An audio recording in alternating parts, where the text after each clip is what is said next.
welcome back. So for the past few days I've been reading this book, and I've been reading, right? I read quite a few books. I won't say I read a lot, but I read quite a few books. Okay, so I was just thinking that I could give a review about the books I read in my channel.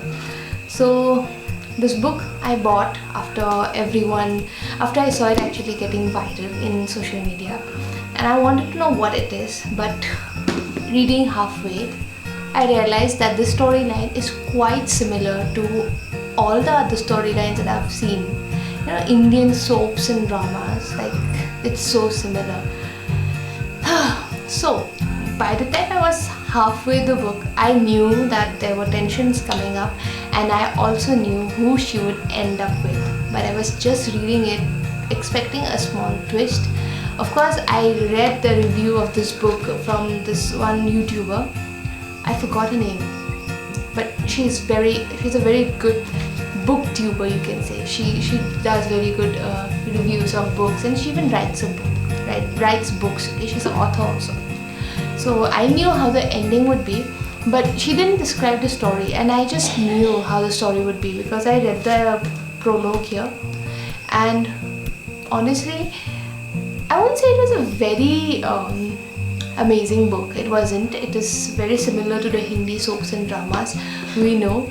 I don't know if you would want me to give a review of everything, but okay, let's just start from the beginning.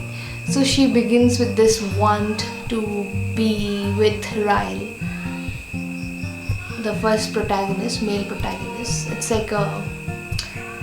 like she wants to be with Ryle. The book opens with that scenario. The book opens with her dad's funeral. It opens with that scenario where she's wondering how she screwed up her dad's funeral, and then she meets Ryle, the first protagonist, male protagonist, and her willingness to be with him. And then she goes back home and she opens up her previous histories, like she opens up her journals and she reads about her ex-boyfriend. And it was then, at that moment, our Indian mindsets would always say, "Bas yehi hai, this is it, this is not going anywhere." I mean, how is that even possible? You are infatuated with this person, and then you go back again and you read something from your past. This one person you wanted to be with in the past. Like, seriously.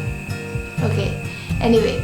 After that again, when she stops reading the journal, she again starts thinking about Ryle. She craves for him, which is okay, fine.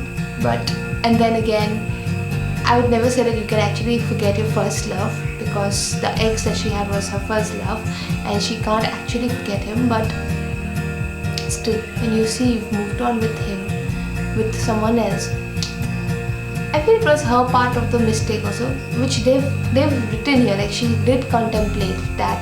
Was it wrong for her to not tell everything to Ryle at beginning?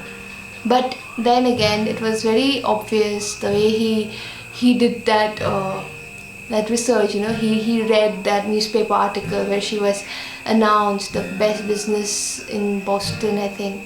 And then he read about the last part also, where even this guy, her ex's restaurant, was also announced as the best emerging business or something of that sort. He was also awarded that.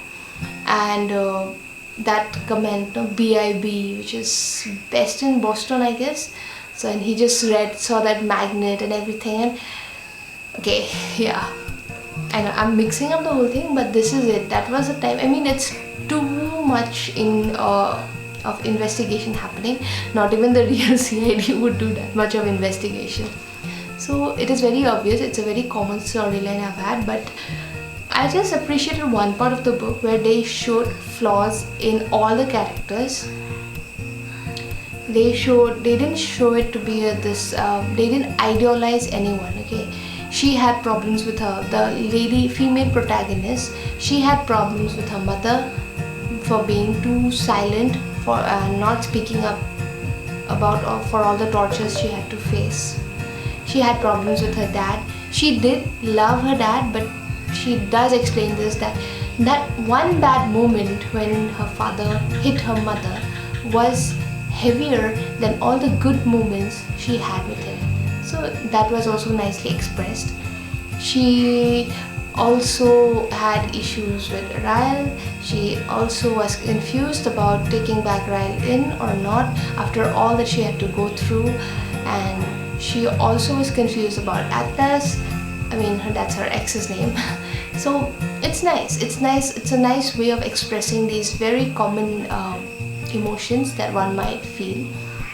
So overall, I don't know, if I have to rate the book out of 5, I think I'd just give it a 2.5 for the way they have portrayed these emotions. They have portrayed her views on others, on her relationships with everyone, be it her mother, be it her husband, be it her ex, be it with the babies that were in the story.